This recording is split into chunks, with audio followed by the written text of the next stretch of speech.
Do estate agents train their staff enough? Oh, good God, no. I've yet to meet anyone that's Or, taken... hold on, let me rephrase that.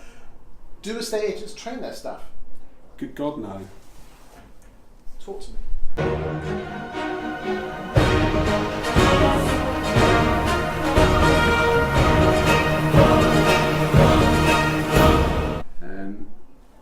You know, I have business owners talk about their guys on the front line and how they're struggling and they're not converting or they're not getting enough appointments. And my question to them is, when was the last time you spent an hour with them? When was the last right move call you listened to? When was the last time you observed the appointment? And the other question is, what would your business look like if you were on the front line getting the Different. Oh, God, it'd be amazing, they say. Oh, we'd be doing really, really well. Rather than actually, why aren't the skills on the front line as good as yours? Because I tell you one thing which I'm really scared of for the industry as a whole is that we've got a lot of 20-somethings that have been in the business the last 5 or 6 years who have not experienced a tougher market where you actually have to negotiate. Yeah. I mean, what's all that about? You know, The- good old-fashioned arm twisting. Come on, love, get up. But these are all skills, and the thing is, if you go back into the basics of how to win a listing, which is figure out the challenges and the needs and creating the solution, the professional problem solver, it's the same in absolutely all areas of the business. So negotiation's the same. Why are you looking to sell your home? Brilliant. So you still want to make that happen? Brilliant. Well, we've got someone who will buy yours. This is where they are at the moment. This is their reason for making the offer, and this is where they're going to, etc., etc. But the questions we ask have got to get better. So the skills on the front line are, I feel that training isn't implemented in probably 90% of the businesses. 90%. Well, not the ones I get to see, and these are guys towards the top as well. Okay, so let's just say you've got some estate agents out there that have not given training to their staff.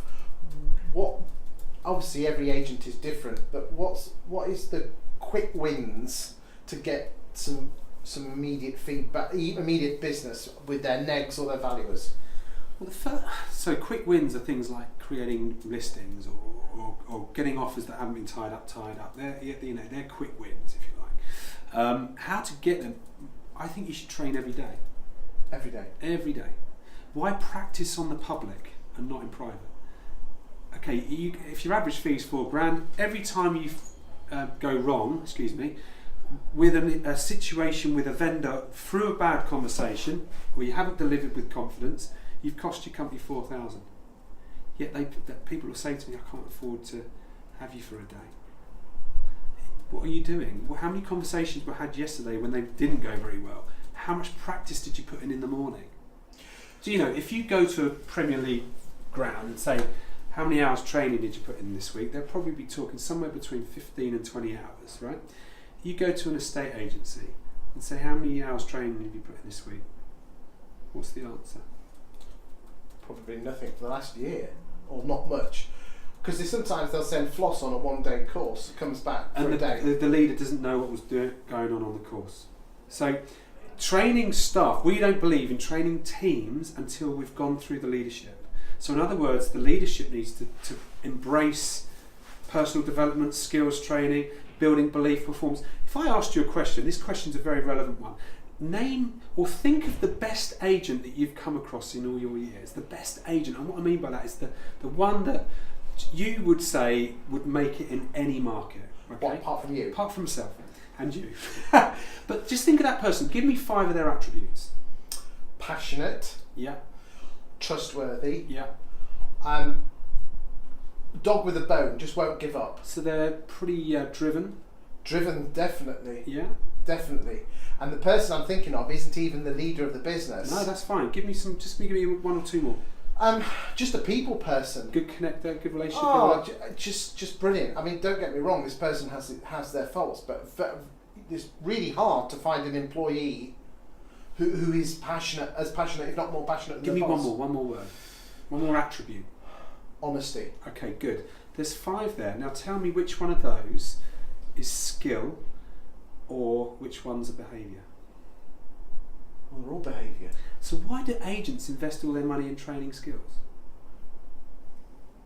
Well, it's the old skills versus attitude thing, mate, isn't it? How can you train somebody on skills if they haven't got the right behaviours?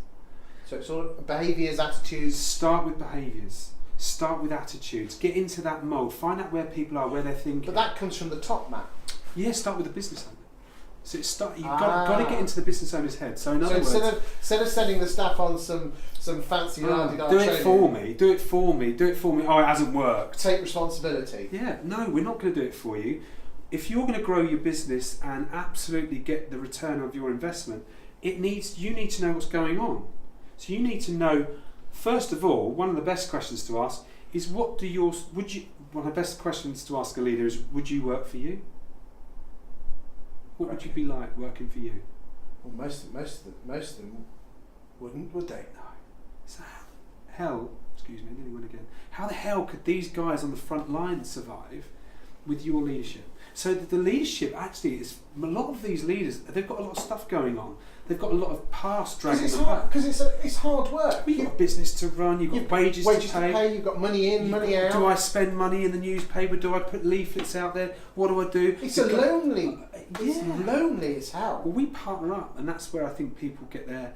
It almost feels like they've just got another person to talk to who can share what works. But we start with the leader, start with the leadership team, start with the shareholders, whatever it might be. You've got to get those thinking in the right place, create the right purpose, the right vision, mission, and then with their team, get the buy-in. Because I know you do bring agents together in like little workshops and let them swap, almost put them in a room and close the door and let them swap ideas. Yeah, we're just in the process of putting these things together. We're going to have an elite group next year for agents that are really interested in investing more in themselves and working with the best there are. And I'm really excited by that. Good. Excellent, mate. Cheers. Thank you. No worries. Cheers.